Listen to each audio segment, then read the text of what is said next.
Assalamualaikum warahmatullahi wabarakatuh. Hai teman-teman, kembali lagi di kelas 11 dengan materi awal Prinsip Dasar Desain dan Komunikasi. Saya Ustazah Alifi akan memaparkan materi tentang prinsip-prinsip pada perancangan visual. Jadi sebelum kita membahas materi lebih lanjut, sebaiknya kita tahu dulu apa tujuan pembelajaran kita pada bab ini yang harus kita capai setelah kita membahas seluruh materi pada bab ini. Jadi yang pertama, agar teman-teman dapat memahami prinsip-prinsip dalam merancang visual dan pengaplikasiannya. Yang kedua, agar teman-teman dapat memahami konsep komunikator atau komunikan dan media perancangan komunikasi visual dan penerapannya. Lalu yang ketiga, agar teman-teman dapat memahami penerapan dan pembiasaan kerja sesuai standar operasional prosedur atau SOP. Nah, untuk mencapai tujuan-tujuan tersebut, yuk kita simak baik-baik penjelasan materi di video ini.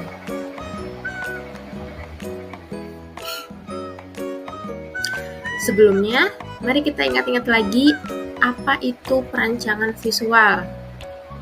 Jadi, perancangan visual adalah proses menciptakan elemen-elemen sesuai pola pikir dan penyampaian pesan yang bertujuan agar penerima pesan dapat memahami dan juga tertarik pada visual yang ditampilkan. Elemen-elemen yang terdapat pada perancangan visual antara lain gambar, tipografi, ruang, layout atau tata letak, dan warna. Jadi, agar kita dapat menghasilkan visual yang baik, kita harus memahami apa saja prinsip-prinsip yang harus kita terapkan ketika melakukan perancangan visual. Yuk kita bedah apa saja sih prinsip-prinsip dalam perancangan visual itu. Prinsip-prinsip dalam perancangan visual ada 8 yang akan kita pelajari pada bab ini. Yang pertama, ada kesatuan atau unity. Lalu ada keseimbangan atau balance. Ada komposisi atau composition. Ada proporsi atau proportion. Lalu ada irama atau rhythm. Ada penekanan atau emphasis. Lalu ada kesederhanaan atau simplicity. Ada kejelasan atau clarity, dan yang terakhir ada ruang atau space. Mari kita bahas satu persatu dari prinsip-prinsip tersebut agar lebih jelas ya. Yang pertama ada kesatuan atau unity. Kesatuan dalam desain grafis itu sangat penting agar karya visual yang kita buat tidak kacau dan sedap dipandang mata. Semua unsur-unsur dalam karya visual itu harus saling menyatu agar berkaitan. Nih contohnya, saat kalian memilih palet warna, kalian harus memilih palet warna yang senada atau satu ton agar memiliki hasil karya visual yang selaras dan warnanya tidak saling bertabrakan. Lalu contoh lainnya adalah ketika kalian memilih font untuk ditampilkan pada karya visual. Kalian harus menggunakan font yang setipe agar desain tidak mengandung banyak jenis font. Yang kedua ada keseimbangan atau balance. Selain semua unsur harus saling menyatu sesuai prinsip kesatuan atau unity, karya visual juga harus memiliki komposisi yang seimbang agar memiliki nilai estetika yang lebih komunikatif. Ada 4 pendekatan dalam prinsip keseimbangan, yaitu keseimbangan simetris, keseimbangan asimetris, keseimbangan radial, dan keseimbangan sederajat.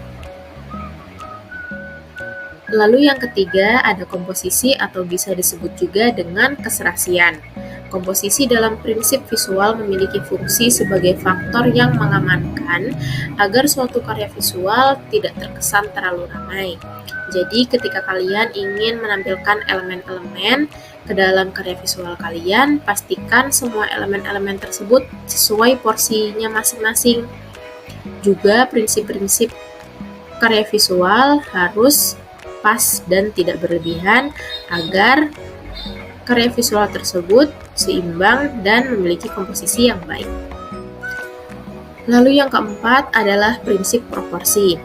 Proporsi di sini merupakan perbandingan antara bagian yang satu dengan yang lain, atau perbandingan antara elemen yang satu dengan elemen yang lain. Untuk menentukan mana elemen yang akan ditonjolkan pada karya visual, maka kita harus menerapkan prinsip proporsi ini.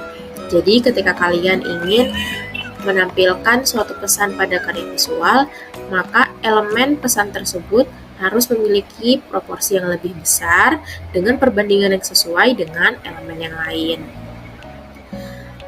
Selanjutnya, ada prinsip yang kelima, yaitu irama, atau bisa disebut juga dengan ritme. Irama merupakan pengulangan atau variasi pada unsur-unsur dari pengulangan unsur-unsur yang sama dengan cara yang konsisten, atau unsur-unsur yang berbeda baik dari segi bentuk, ukuran, posisi, atau warna, tapi membentuk pola berirama.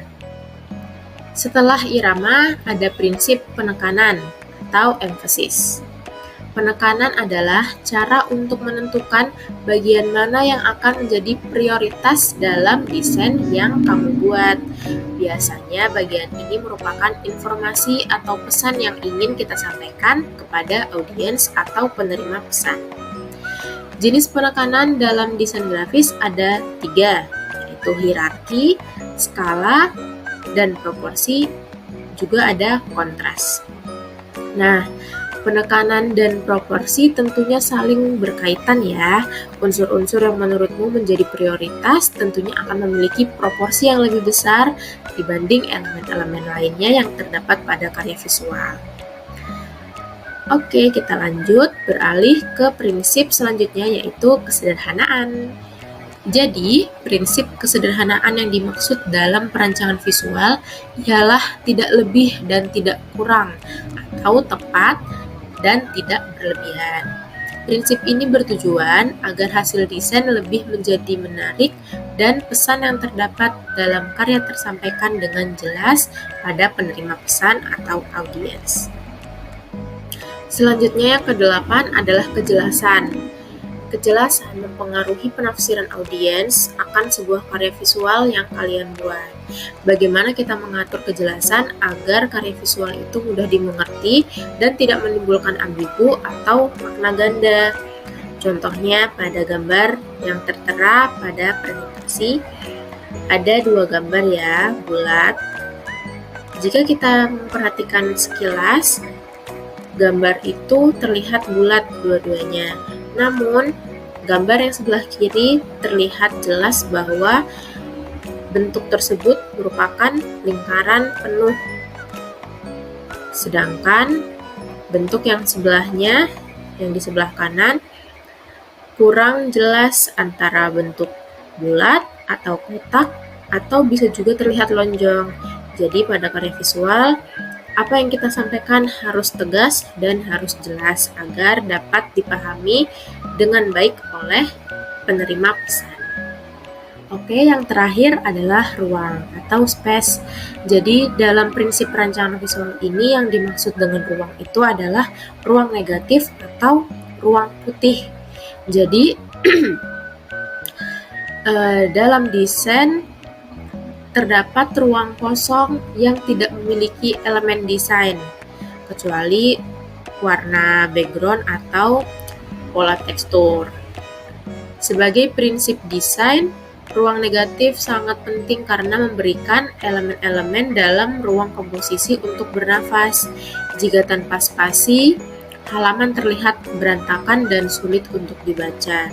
Jadi pastikan ketika kalian membuat karya visual, jangan menempatkan elemen di keseluruhan space karya visual kalian.